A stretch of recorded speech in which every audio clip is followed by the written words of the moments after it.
back for another episode. Today we have a very exciting topic, which is conviction in Bittensor. It's the latest and greatest feature that was just added to the chain, at least in its first form, its first part, if you will, to the feature. And we are going to talk about that. What does that mean? We're going to talk about what does the future of this feature mean?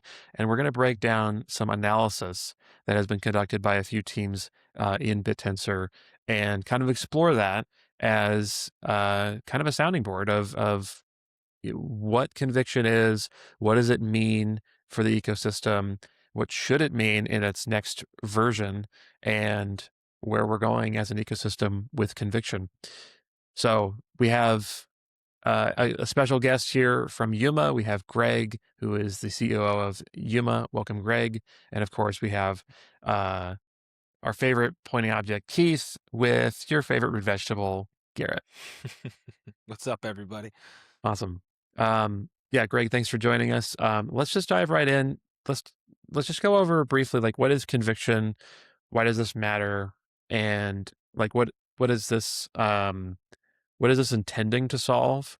And then what just went on chain? Like, we had a chain upgrade yesterday, as of this recording. What just went on chain, and what has yet to be added to the chain? So, to kind of summarize conviction in a nutshell, conviction is the ability to lock your alpha stake in support of a hotkey, a actor in Bittensor. Presumably the subnet owner, but it doesn't necessarily have to be the subnet owner, but you are locking your stake for a period of time, and it will automatically unlock over time, but you're locking your stake to basically signal conviction in a subnet, where by locking, you are unable to unstake that alpha.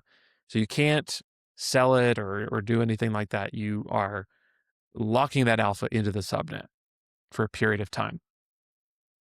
And this is a feature that is designed to, one, provide confidence to investors, provide a signal to investors that these alpha holders within the subnet are here to stay and that they are convicted.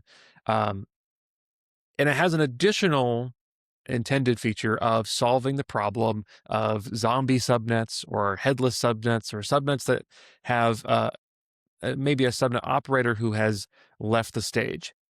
And this is a mechanism that is in a proposal stage to essentially use conviction as a metric to replace the subnet operator with another person, another party.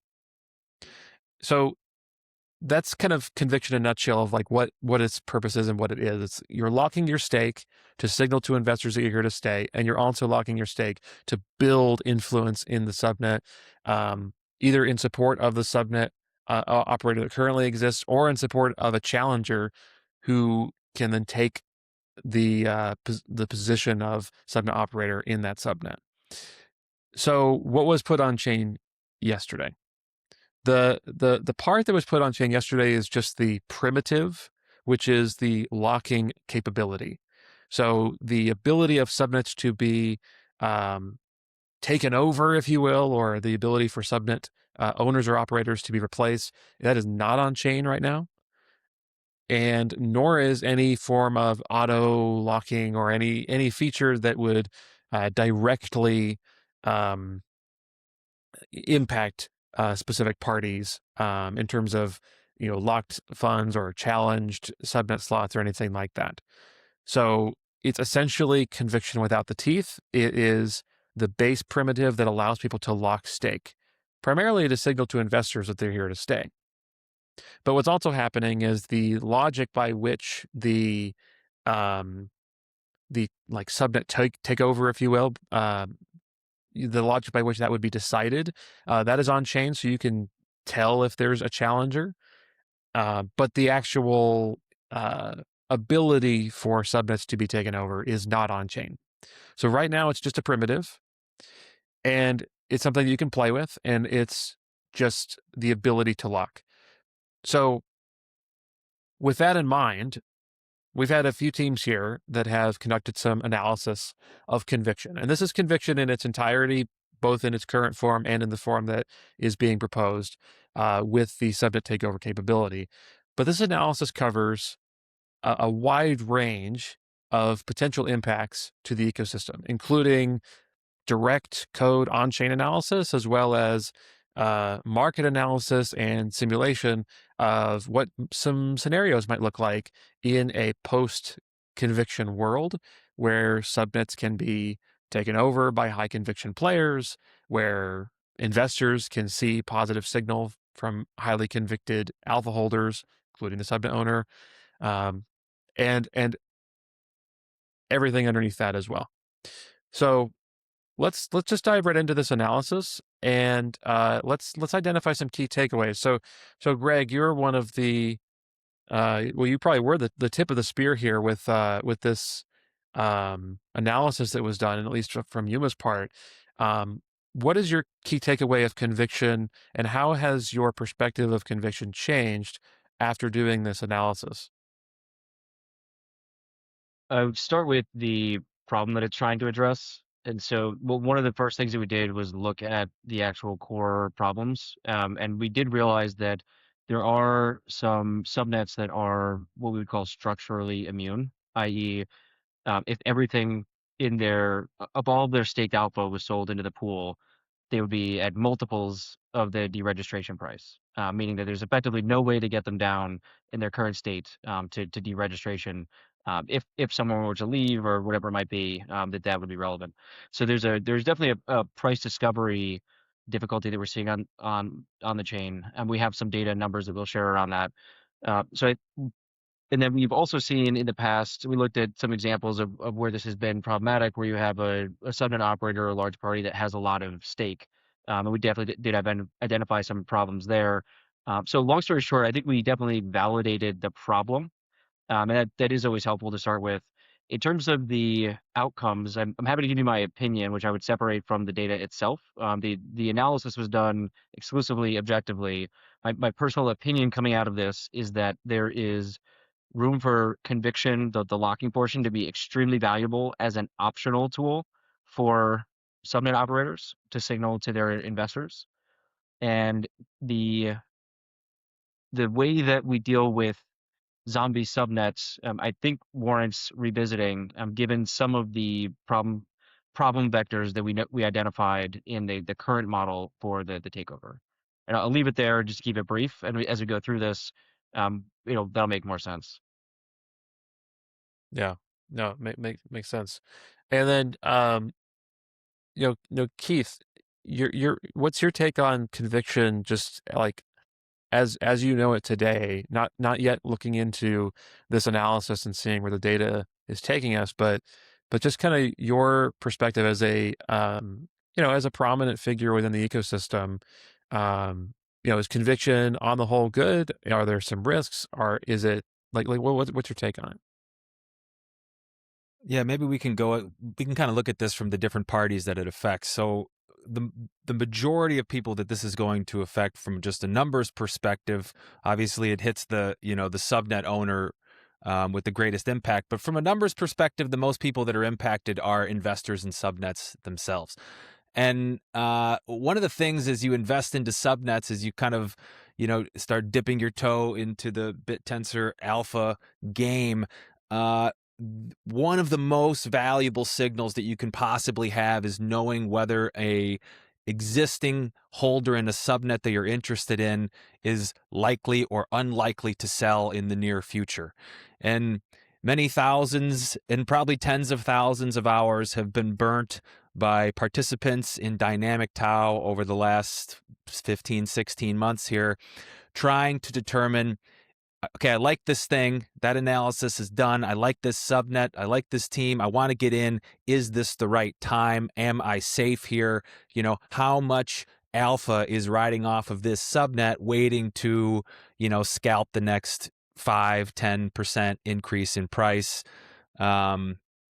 And that analysis is time consuming, difficult, and honestly replaces time that should be spent learning Bittensor, learning about the teams, becoming familiar with the intelligence commodities, and frankly, when you actually do the analysis, you're going to end up with sort of, a best guess anyway, and you don't really have any guarantees behind what you're doing. Then you're putting your money in. So that's the lay of the land from a risk perspective. That conviction, independent of its ability to solve this problem with zombie subnets and the forever deregistrations that would eventually occur if we didn't have it. I think it levels the playing field and also enables the sending of a signal that is completely unique in the world of investing. You have some of this stuff from people that are familiar with crypto, of course, going back to like the DeFi days. There were a lot of like locking mechanisms and things around all of these different investments that people were getting all excited about with huge APYs and everything. But in traditional sort of investments, people are very familiar with like vesting and ability to sell stock that you're getting from a company. But if you buy something on the open market, typically there is no mechanism in order to send in order to send a signal that you are convicted and that you will not sell. And so I really appreciate the ability for this to differentiate Bittensor and the investment in subnets from the rest of the VC, angel investing, or anything else that just normal people have access to in crypto or any other modality, as a differentiator for Bittensor and the ability to drive confidence into these, some fledgling, some more developed at this point. But we're really kind of, I don't even think most subnets have reached like the teenage years of their arc. And so that risk, the appetite for risk, I think for the average investor, we can bring these subnets to a level where they feel comfortable investing with this signal. They know that the majority of an alpha being held in a subnet isn't going to go anywhere in the near term. And if it is going to go somewhere, there's a signal that can be absorbed and then acted upon. And from that perspective, I really appreciate what we're trying to do here with conviction, because I think it's going to bring the next wave of, not only institutional, but just the average Joe investor coming in here and backing decentralized artificial intelligence. Yeah, I think that it is a unique response to like rug pulling in crypto DeFi world. That's like a huge risk throughout any project. And I think by enabling conviction, you are creating this tool that allows for investors to have confidence that, hey, regardless of the outcome of the subnet, it's not going to get rugged, or at least it's not going to get rugged anytime soon. Um, and I think that's actually really important. And I think that, um, that is maybe the first problem to address that, because Greg, you pointed out that really conviction is addressing two problems. First problem is that investor confidence um, problem, where investors want to be confident in what they're investing in, and conviction is an on-chain signal for that. And then the second one being what to do about zombie subnets. And I think that we often talk about conviction, at least within the inner Bittensor circles. We talk about Bittensor or conviction um, as if it's like it's one feature that is covering both of these use cases, but in some ways it's actually two features. The first one being the primitive of locking, the second one being that locking becoming a metric for a subnet takeover. So we have some data that we've analyzed here of what that looks like and how that would play out in the market with different subnets. Greg, do you want to kind of dive us into um, what does the landscape look like for subnets in a world where subnets can be taken over in this post conviction world? Definitely. Maybe it would be helpful if we want to kind of just work our way through the impact analysis, so we can do some screen shares if that works for everybody. There's some cool charts in here that can help contextualize this for everybody. Totally. Maybe we start on page 2. I think that'd be a helpful one, just to kind of get a sense of um, the state of Yeah. the world today. Perfect. Yeah, Garrett, if you want to just zoom all the way in on that top chart there, what we looked at here was first, what are the structurally immune subnets that exist today and how many are there? And when we say structurally immune, what we're saying is if all of the staked alpha was sold through the pool today, the price of the subnet token would still be higher than the deregistration price, i.e., there is no market-based way to get a subnet deregistered in its current state. Now, again, that's the maximum amount of selling if every single party coordinated and sold into the pool. So you're looking at the most extreme. And what we see here is if you look at that red dotted line on the chart is the deregistration price as of this week when we were doing this. The blue columns are if everybody sold today, it instantly dumps through the pool. And this, it takes into account the price movement through the liquidity in the pool.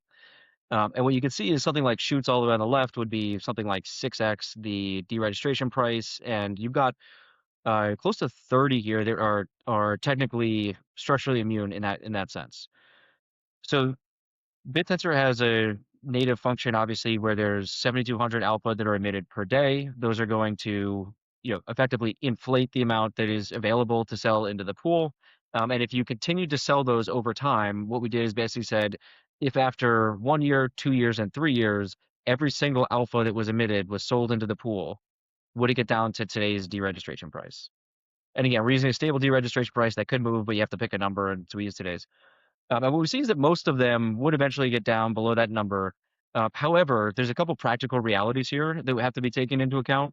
One is it's effectively impossible for everybody in the market to perfectly coordinate and sell into the pool. It's just the coordination alone on that is tough. The second is that the ADR on most of these is below zero, meaning that in a world where it does get for those of you that are not familiar with ADR, it's basically a measurement of the um, alpha in versus alpha out, and the amount that the ratio you would get if the subnet was deregistered, right? And so if it's below 1, if you are buying into the pool, you would have an increasing amount of tau attributable to you in a deregistration event. If it's above 1, you would have a more attributable to you in a deregistration event if you were selling into the pool, right? So a lot of times when you see subnets getting close to deregistration, they trade. People basically arb it down to 1 either by buying or selling, because you're basically effectively making money in either direction on that trade. So bit of a tangent, but the reason I bring that up is that there's a bit of a logical actor problem in this, in that a lot of these subnets, because their ADR is below 1, theoretically it doesn't make sense to sell into them if you think that they're on a path to potential deregistration. So you're kind of in this like weird loop where the money you're putting in, if you were selling, you'd actually be losing more by selling than just waiting for a deregistration, right? Which kind of helps it also never get deregistered. So you're kind of in this like complicated loop where you effectively have a lot of these things that are, again, structurally immune today. So that was the kind of the thing is let's just validate the problem and understand where we are with that. And one point I'll make on that is that I do think it's important to understand not just, okay, we're here today and we're going forward, but one of the things we also, as we're solutioning this, want to think about is how did we get here? And are there other structural things we should think about that got us to a point where where everybody in the world can sell something and it still has enough value to stay on the network, right? There's something about the network today or some things that got us here. And so anytime we're investing in a solution, that should be part of the problem space that we're addressing when we look for an answer, right? Not that I have have one necessarily here, but I just want to point that out. Totally.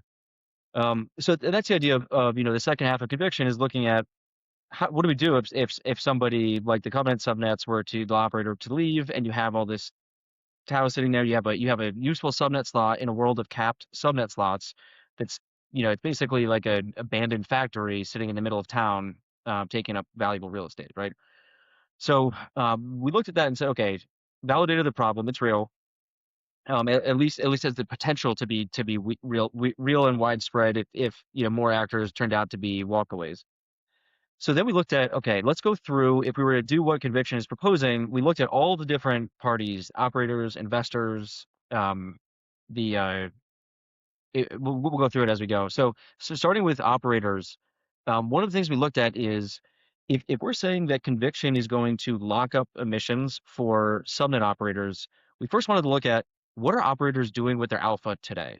So Garrett, if you want to go to page 3 on the bottom, there's this sort of funky chart we made. So we actually called a bunch of subnets, did the surveys, talked to investors and everything that have insights into this, and got a sense of, and looked at chain data, and got a sense of how are these subnets capitalizing themselves today?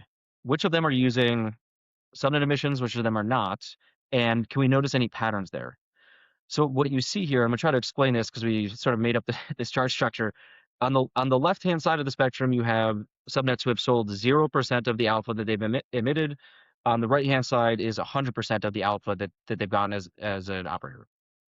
And what you see here is the dots represent how much each subnet has sold of the total percentage of emissions that they've earned as an operator. Does that make sense so far?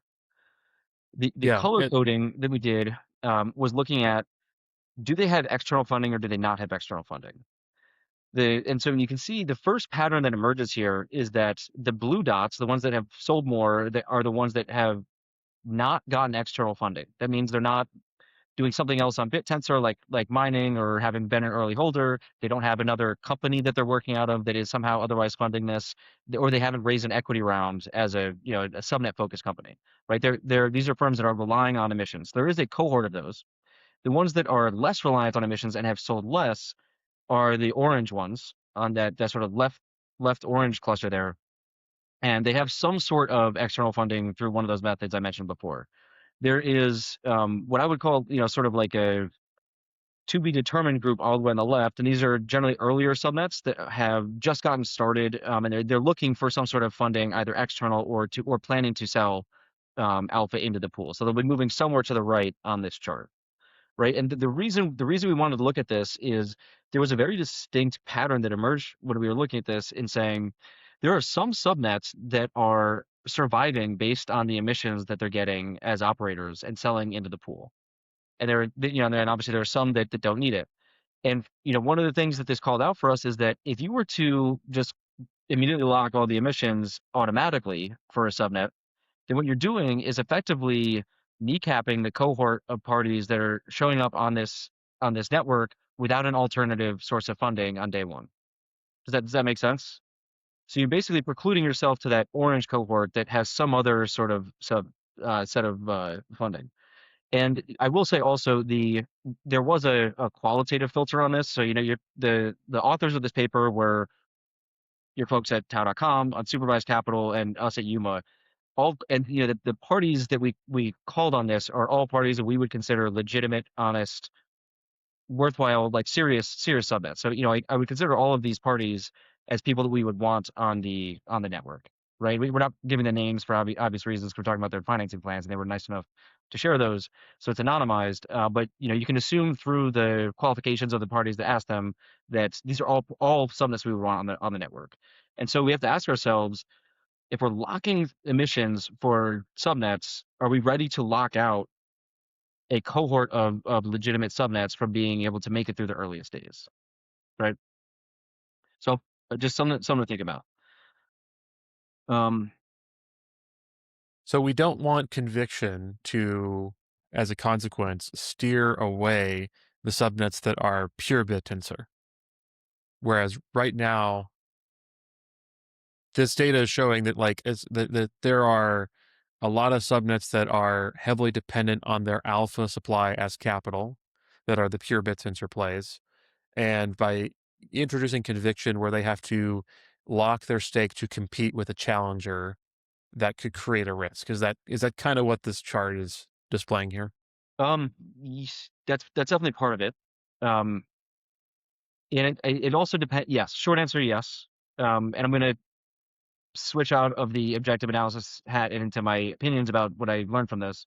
Is that one of the things that this called out for me is that optionality in conviction locking seems really important, and it's the kind of thing that may be more relevant for certain types of subnets, certain age or size of subnets. So, if you have a subnet that is minting, $50,000 a day, like we see in some cases, right?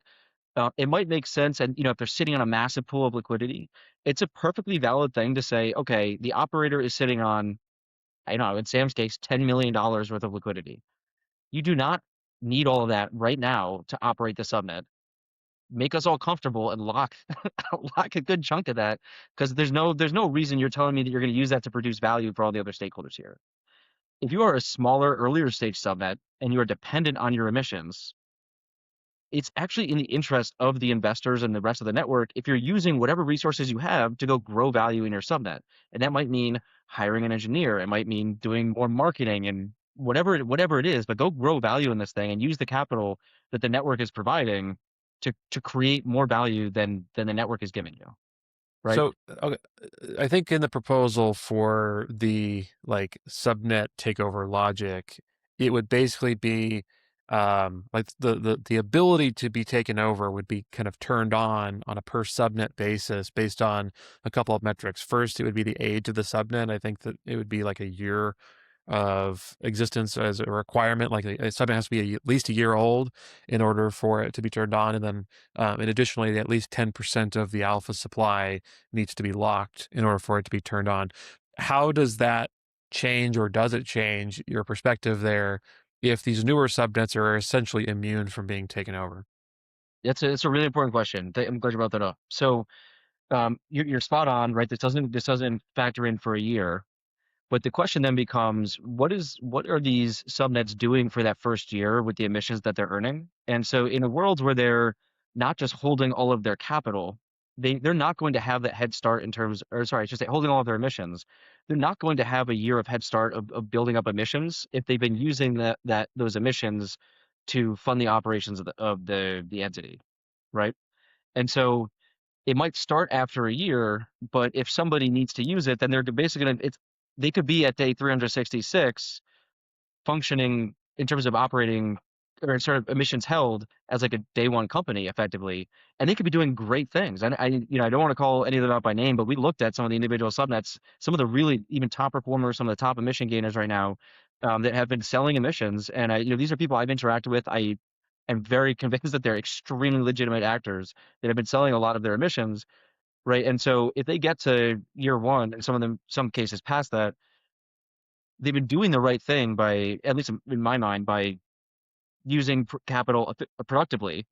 And if there's a risk at day 366 that somebody can come and take it away from them, we have to ask ourselves, like, what are we really trying to prioritize here, right? So it kicks in after a year, but it effectively kicks in day one if you have to start building up a stockpile to convict. Is that Yeah, that's something to keep in mind too, is that like right now, there is no ability for anyone to be taken over at all, but the logic by which that would be decided is turned on. So that's something that, like, even here and now, if you're a subnet operator listening to this, you should pay attention to people that have locked stake on your subnet and who they've locked it to. Because if you have a challenger, or if you just have individual wallets with large alpha positions that could amass a 10% or greater locked stake in your subnet, that could be a risk that you're going to want to pay attention to. So subnet operators should absolutely, at the very minimum, be going into this eyes wide open and should be monitoring this well before any actual risk comes their way. definitely? Actually, and what we did is we looked across all of the subnets to see how much is in operator wallets today as a percentage of total alpha staked. So if you go to page 8 of this, you'll see some charts here. And there's a lot going on here, so I'm gonna try to try to break this down verbally for everybody. So what this is this is all of the subnets ranked in market cap order. The red is the chain identified operator key. The the orange is wallets that look like they could be an associated operator wallet. So not every operator, subnet operator keeps all of their funds in that one wallet. For a variety of reasons. They might distribute it to one or more other wallets. We applied some logic to try to figure out what those are, but it's impossible to know it if you're just looking at chain data. So I just want to really caveat this very heavily, that operator holdings are somewhere between the red and the sort of salmony, call it Nantucket red, bar that's there, right? And then what we did is we drew that. It's a little tough to see, but there's a yellow dotted line at the 10% mark. Now, so these represent 100% of holdings. Each horizontal bar is 100% of holdings in a subnet, right? We just talked about the operator piece. The other colored items shows you the holdings of every holder with 1% or more. So you give you a sense of like what's the concentration of other people that could either collaborate for or against the subnet. And then on the right, the dark gray bar that goes all the way out to the end shows you the totality of everybody that holds less than 1% of all and then there's a small number on there. But if you zoom in real far, you can see it actually shows you a count of how many of those how many of those holders there are in a given subnet. So like Shoots has, let's say about 12,000 in that less than 1% cohort. The next one, what is that? Targon has like almost 8,000. But just give you a sense, we want to get a sense of like what's the distribution in terms of how much does the subnet holder have today? So just to round out the conversation we are having before, there are decisions that subnets have made up to this point, and will continue to make, or as they're young subnets or even leading into this, they will impact their ability to act on conviction. And then sort of the follow on that is okay. Like let's say, just looking at this one, zoom in here. So I see like Hone, for example. It looks like they have a little bit less than 10% of their total alpha that's staked right now, right? So there's a purple bar next to them. That's some holder that has more than 10%.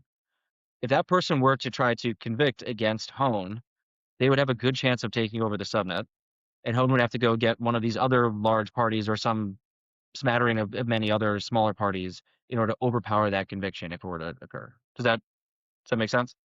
Yeah.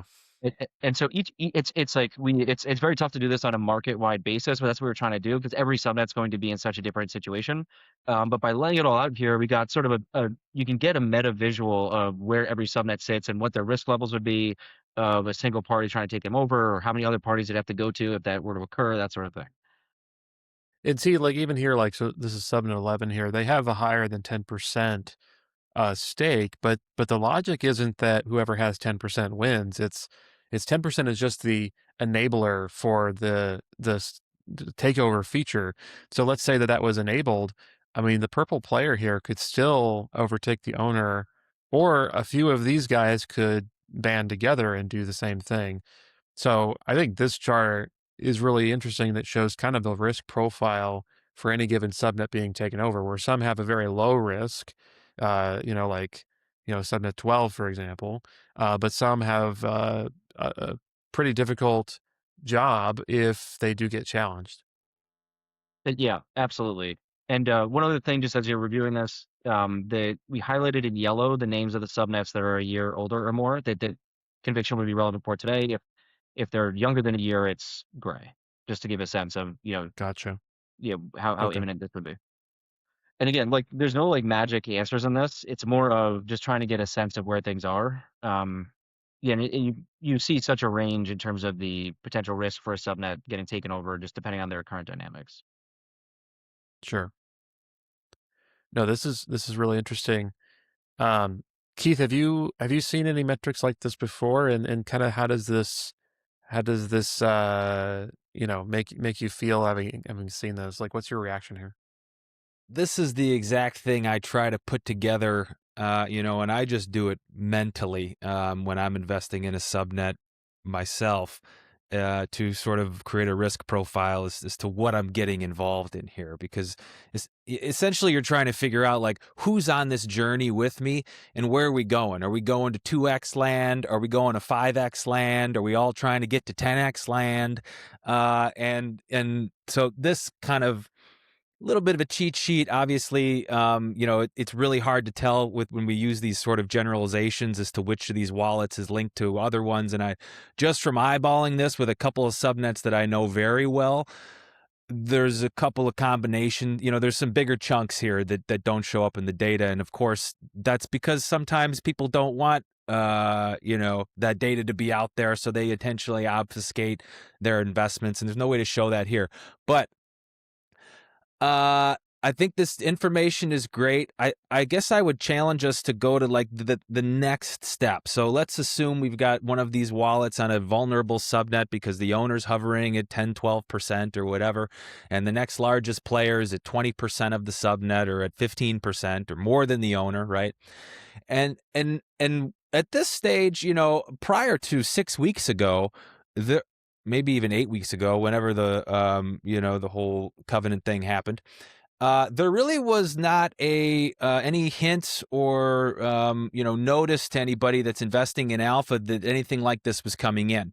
So for people that are very established in a subnet with hundreds of thousands of alpha or tens of thousands of alpha, you have to assume up at least until 8 weeks ago that they were investing in that subnet because they thought that subnet was doing something good. Not that they were going to try and take it over, right? Like that's, I think we could kind of just like maybe sort of agree with that people probably don't hold hundreds of thousands in alpha to try and take the thing down at least as of 8 weeks ago. Now, when we saw conviction is coming in, that can sort of change the fabric of the incentive landscape around investing in a subnet. But assuming you do have a bunch of, you do have a sort of a big play in this subnet, 15, 20%, and you do try and take it over, you're going to alienate the other, you know, 70% of the subnet that isn't the owner, who is there because they like the owner. So you're taking over something that essentially you're going to destroy the value of because you're going to lop the head off of it. And then, you know, most of the body's just going to go with it because that's why those particular people are invested in it. So like, I don't think there's going to be a lot of attempts at, you know, trying to kill a subnet from some large entity that's going to drop a, you know, couple of $1 million to overtake the owner's stake. And keep in mind when they do that, if they're not already established, there's going to be a huge jump in price that's going to enable not only the owners themselves to take advantage of it, but everybody else involved in the subnet, further incentivizing the you know, sort of destruction of the subnet itself from this takeover. And on top of that, we can layer the open source nature of Bittensor, where projects that are involved in any subnet, you can there's nothing special about subnet 3, 5, 7, 9. You can plug any of those projects into 15, 18, 22, or 50. You know, it's just a number. The only difference between you know, the material difference between subnets is when it was registered, what the root prop is, and, you know, how much tau and alpha has been distributed. But you know, it's basically everyone's playing the same game. So like you can always take your party to another location and all your guests are gonna come with you if you get taken over. So like I also think, and so that's kind of my spiel on that part of it. I would like to add also that I think that we're requiring subnets to come in, you know, more they need their flight dynamics to get off the ground to be much more finely tuned than they were when, you know, 2.5 years ago when subnets were birthed, or 15 months ago when DTAO was started, or even like a couple months ago when tau flow materially changed, or it's even changing again, and now we're introducing conviction. And what we're basically telling people is like, okay, the emissions booster that you used to get to take this thing off the ground, like you used to just be able to be a blob or a block and you would fly with Bittensor if you had a good idea. Now, you know, if you're going to get involved in this thing and get a subnet slot, you've got basically 1 year to use up all of the emissions that you have available at the expense of your ability to control the subnet itself. And at day 366, essentially, the thing opens up to all of your people that are either backing you or looking to destroy you. And you have the responsibility at this point, with the introduction of conviction, to engender this confidence in your project. And if you're going to be selling your emissions throughout that first year, you better have a hell of a case to the people invested with you to back your idea and your holding of that key. And there are subnets that do that today. And I hold several subnets that I've watched them sell, you know, tens of thousands of alpha to fund their operations. But, you know, I trust those owners enough that I'm good with that business model. And you'll have different types of investors, some of them that don't fund subnets that sell alpha, some of them that only fund subnets that don't sell alpha. So like there's going to, the gamut is going to be, you know, everything you can possibly imagine. And trying to do this analysis, you know, of projecting what's going to happen with the introduction of conviction is extremely difficult, and there's going to be so many downstream effects from it, and we don't want to, of course, like, take teams out at the knees who have been building on the network for over a year. At the same time, they're mobile, subnet slots are available. If someone tries to take you over, it's going to be a pretty penny to do that. And I love all the analysis, but at the same time, I like the elements of conviction going in, and I'm more bullish about that than I'm worried about the downstream impact of the possible subnet takeover. Fair enough. One thing you brought up here is the kind of psychology of the investor. So as being separate, like this is an on-chain analysis of what could be done, but I think there's a whole different calculus to determine what is likely to happen. And what I think is interesting here is that since any one of these large holders could band together with a small handful of other holders to take operator status of the subnet, that almost translates alpha into be considered a sort of equity into the subnet.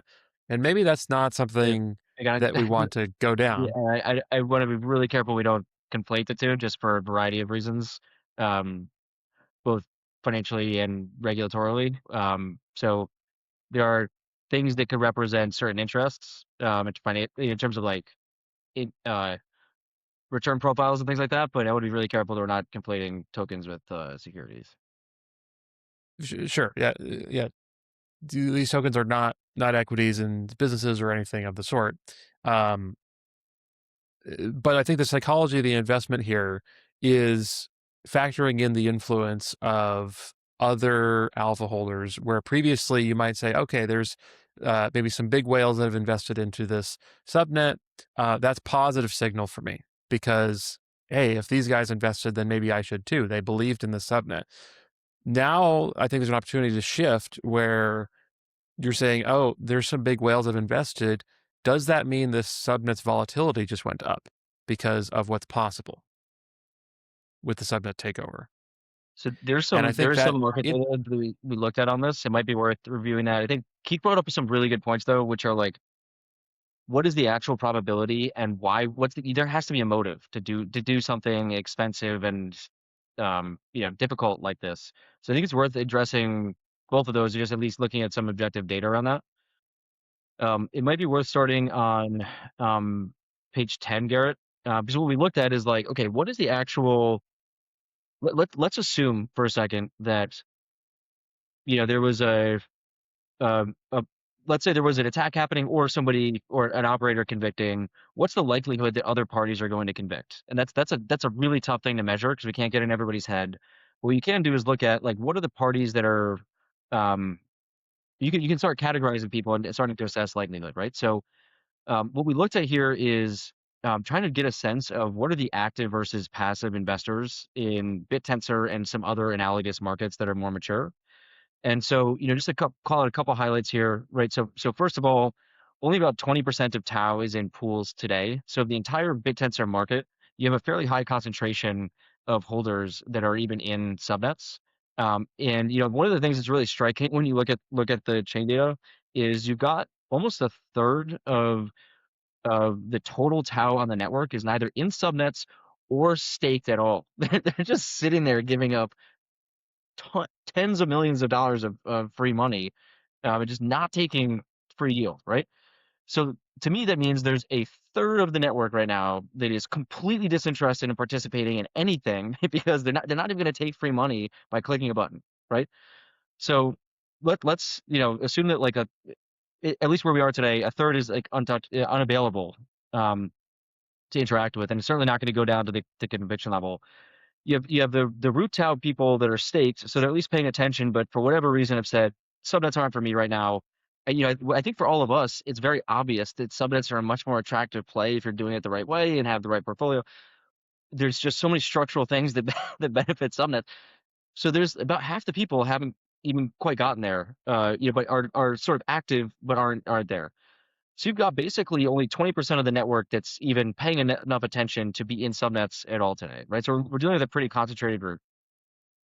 What we looked at next is of the Of the alpha holders, what is the, or sorry, we looked at total tau supply first, because this is actually another, this is sort of another intersection of the same pool. What is the amount that is right now held at exchanges, custodians, bridges, things like that, like places where, or actually, sorry, this wasn't bridges. This was, yeah, it is bridges. So basically, what we're looking at is like, y- I can tell you firsthand because we work with a lot of these custodians and exchanges to help them get onboarded with Tau, and we help them, get set up to implement it at all. Like you should have this as an offering for your customers so that they can hold Tau in your custodian wallet. We work with them to set up staking so that they can have their clients earn yield and they can own yield. I was looking at the addresses on the network, and you've got exchanges and custodians that right now, by our estimates, make up maybe a little less than a quarter of total holdings. And so these are parties that, candidly, it has taken us many, many, many months to get them to implement alpha staking. So we announced BitGo like about a month ago. We're working with some others right now. The life cycle of that project for them is pretty substantial because it's such a unique build. Bittensor is still a small network. Understanding what alpha tokens are, how you go in and out of the pools, all that kind of stuff, it's a lot of energy. It has to get onto a product timeline that covers 200 other tokens and all the other things that are going on in much more valuable networks to them. And so the point I want to just call out here is we're then going to be depending on those people implementing conviction for their customers if we want people that are holding there to be able to participate in alpha lock-in, right? So there could be a good chunk of people that are completely like basically blocked out of being able to participate in this at all. Forget their intent or not, they technically would not even be able to participate in supporting a subnet data light because the venue and infrastructure that they're using technically just doesn't enable it. We then looked at Bitcoin as a proxy for a more mature crypto market, and we found that somewhere between like a third to almost a half of it right now is on exchanges and custodians. About another half is self-custodied. And of that half, probably a good amount is lost. So proportionally of the active Bitcoin, you're probably looking at, like, I would say maybe close to like 2/3 or more, depending how much Bitcoin you think is lost. So you can assume that the number of people or the proportion of people that are holding alpha over time will continue to increasingly be on these market infrastructure providers like we see in other networks. And it is, I would say, at least questionable if that group is ever going to get to the implementation of this feature to enable conviction locking. So effectively, you could have people that are supportive of a subnet, but physically cannot do this without going into like the command line or whatever other ways that they would do this that they might not be comfortable with. So I just want to call that out that like and I don't know if that'll ever happen. I don't know what those if these people would even care, but I'm just pointing out that there's some cohort they physically would not be able to act on this. Yeah.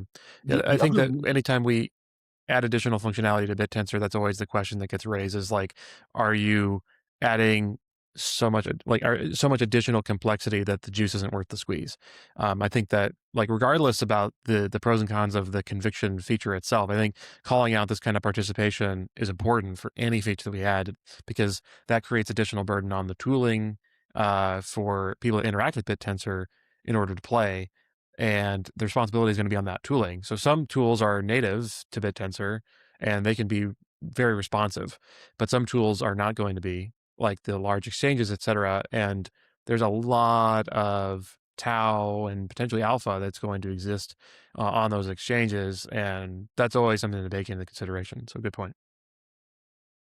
Then one other piece that we were thinking about here too is that there are a good amount of holders in these subnets that are in funds, right? So you have these firms that offer strategies that other people can invest in, like trust. You guys probably know Trusted Stake, right? You can go on there and you can allocate to an algorithmic strategy, and that fund kind of takes care of the stuff for you.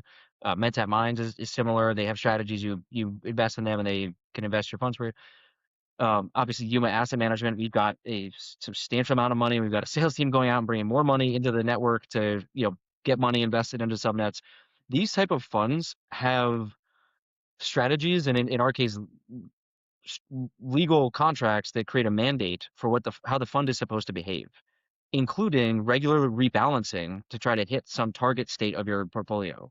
right? You have some sort of strategy, and you have to rebalance things on a regular basis so that you have whatever your risk profile is, your target sector allocations, whatever it might be. You necessarily need to stay liquid because otherwise you're not going to be able to execute on the fund strategy that you promised your clients, right? And that's a really important point, is that even with all the best intentions, you're going to be prohibiting, you're going to have a big chunk of the market that's not going to legally be able to lock up their funds without changing whatever their structure is of what they've offered people and that they've taken money for, right? And if you look at more mature markets, and like we use the U.S. equity market, that's obviously the gold standard. Um, the U.S. equity market right now has close to 60% of assets are in passive funds these days. So, people in target funds, the S&P 500 ETFs, things like that, that are automatically allocating and rebalancing. So you've seen this massive growth in most capital markets towards managed products where they're out there just executing on a strategy. Now, these are people that execute again to a mandate, much like we do at or Yuma Asset Management or Trust to Stake or something like that. But if Bittensor follows other markets as they mature, you're going to see more and more funds move into these more assets move into these funds that need to stay liquid to execute. And so the difference with this and equity markets is, in equity markets, the shares held in those funds, not always, but in many cases, are voted on or acted on by um, the creators of the ETFs. So you saw a lot of in the press a few years ago around the actions that BlackRock was taking with pushing agendas on the companies that they have huge stakes in because they hold all these they manage all these funds, that they have all these investors, right? So BlackRock was just sort of indirectly controlling a bunch of companies and things like that. It's a little different here because that doesn't require them to lock up their stake, right? They were able to say, we're going to exert our capital scale control over the company in some form, and we're going to vote on governance and do all these sorts of things. But it didn't break the fund mandate to do that. If we're creating illiquidity as a requirement to participate in some sort of voting structure, um, you're going to break that thing that has worked in other markets. Does that make sense? You guys follow me here? Yeah. So, I mean, what I'm hearing is that there's a disincentive for investors to lock, where maybe the only incentivized party here would be the subnet owner to keep their spot. But potentially, well, I guess the I haven't even really gotten into incentive disincentive. I'm talking more just market structure. Are there things Yeah. that could prohibit people from acting on this at all? And how many funds are how many assets are going to be allocated to these vehicles or platforms where conviction is just not an option? It's just not an option, right? And that is where and this is what I guess what I'm trying to get at is, as we looked at this, the pool of potential parties that could participate in this starts to shrink more and more and more. And so as you're looking at chain data, it could be actually tricky. Like some of the big bars of holder, those big, when we looked at the holders in subnets, some of those larger chunks, those could very well be a fund that's not able to act on this at all. Or it could be somebody that is building up a malicious stake, and all those other funds or all those other assets or holders that you were hoped would convict with you are structurally unable to do so. Right? I think we've spent enough on this point. Um, but it's worth getting to intent, right? And impact. The willingness to lock is something that is, on the surface, seems very straightforward. As you dig into it, though, it could be complicated, right? So some of the things that we identified were, if somebody were to if an investor were to lock into a subnet, like to convict into a subnet, and for whatever reason it does get taken over, you're now convicted into a subnet. You don't have liquidity out of a subnet that may have serious problems, and that conviction follows you through the new subnet operator. And maybe that's just a feature change that we can talk about. But you just put your conviction one way, and you remain convicted regardless of the operator, right? So um, it gets your liquidity is tied up in a completely different scenario. So it plays it's a bit of a game of chicken, right? Because you want to move at exactly the same time as everybody else that has conviction, and have enough sense that it's all going to work out, or else you're kind of stuck in this illiquid asset that could go to, could get hit pretty hard, right? That's a pretty dangerous place to be. If you're a money manager that is, if you have a fiduciary duty, if you or your listeners are not familiar, fiduciary duty means a legal obligation to your shareholders to create value. There's a very serious question about, are all the actions you're taking going to maximize value for your shareholders? And if you're convicting into a subnet that is actively being taken over, and you end up in that subnet locked up and the value goes down, there's a lot of questions that come into play as to if that was the appropriate move, and like what kind of difficulties that could create for you as an asset manager. So Yeah. one thing to think about. So And so look, I feel like I'm being overly. Our goal is to talk about impact on this, so I don't want to be overly negative. It's worth talking about some of the positive impacts that we pointed out as well, right? And it, the and Keith hit on a lot of these too, which is, there is and this is why, again, why I think optionality is really important here, is the ability for people to signal like this is so powerful. Like if you think about all the risks that I just pointed out, if you have people that are convicting in the face of all of that, think about the signal that sends, right? Think about the confidence that gives to the marginal investor, right? It's the operator, it's their serious long-term holders. We're saying we're in this, and we're going to build a base of people that are not going anywhere. That is super powerful because of the risk, right? But like, everybody needs to accept the risk that comes with that. But if people do that in the face of all this risk, that is a super, super powerful investment signal, right? I don't want that to get lost in this. And that's why when you asked me at the beginning of the call, what I came out of this with is implement it as a optional tool and something that can be used very powerfully in the right contexts. Just given the diversity yeah. of all the subnets, how they operate, the holder bases, the concentrations.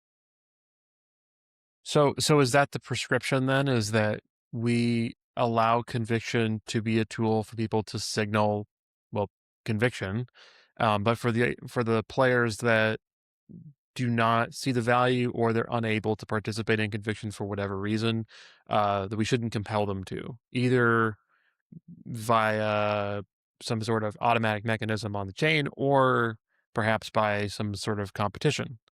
Would that be fair? Yeah, I think that makes sense. Yeah. Well, I think that, I mean, immediately that puts it in odds with the subnet takeover feature, which is the ability to capture those zombie subnets. I mean, you need the ability for that feature to work. You need the ability to challenge the existing owner slot. But if the ability to challenge the owner slot creates a game that other people don't want to play for the remaining subnets that are not zombie subnets, like, is the juice worth the squeeze? And Keith, I actually want to get your reaction first before we kind of close off on that topic.